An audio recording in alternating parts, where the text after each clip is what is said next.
من اليوم يولي يخرج لك المقروط تحفة. ابداي معايا خطوة بخطوة. نحكمو التمر نفوروه، ندوبو السمن، ومن بعد نكيلو. كي نكيلو نديرو كيلة تاع سمن دايبة ونكملوها بالزيت، ونزيدو بعد نوجدو هذاك التمر، نخلطو مع السمن، نزيدو عليه جنجلان ولا لوز ولا كاوكاو كما تبغي، ونخلطوه مليح.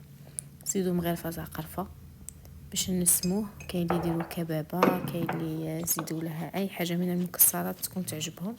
خلطوه مليح حتى يولي هكا طري.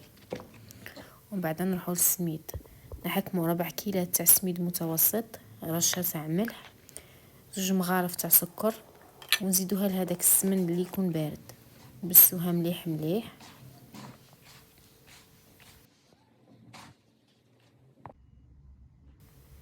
وهذا هو السر تاع المقروط. نديرو نص كاس ما زهر ونخلطوه مع هذاك السميد ونخلوه يريح لمدة نصف ساعة.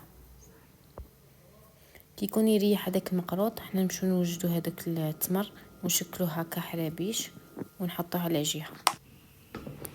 نرجعوا لهذاك السميد نولو نرفدو هكا بالكمية قليلة، ونديرو في حاجة ونشمخو بالماء وما زهر، ونشكلو هذوك، ونبداو نخلو في المقروط ونشكلو فيه بشوية بشوية.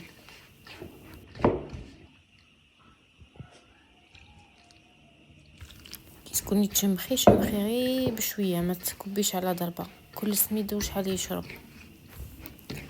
اي سؤال حطوه لي في التعليقات وانا نجاوبكم مباشره. هذه هي الطريقه اللي نعرف بها اسكو راه السميد متشرب. ترفديه هكا وتحاولي تشكلي كره في يدك.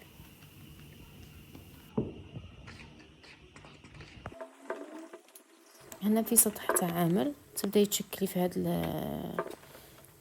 بهذا الشكل، تحطي السميد وديري لداخل تمر وتبلعي عليه وديري حربوش، وتجيبي الطابع اللي يكون عندك كيما هذا، ولا هذوك تاع بكري، هذوك تاع اللوح، ولا كيما تبغي. كاين اللي ما يبغيش كاع. هنا نكونوا محضرين الزيت يكون يسخن على نار متوسطه، ونخلوه حوالي 5 دقائق وهو في الزيت بلا ما نحركوه.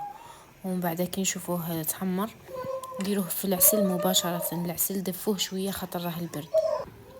نصيحة أخيرة، لو كان تحطيه في الزيت ويتفركت لك، رجعي هذاك السميد وديري فيه شوية تاع بياض بيض وخلطيه مليح، وعاودي شكلي حبة تاعك وما يتفركتلكش في الزيت نهائيا بهذه الوصفة.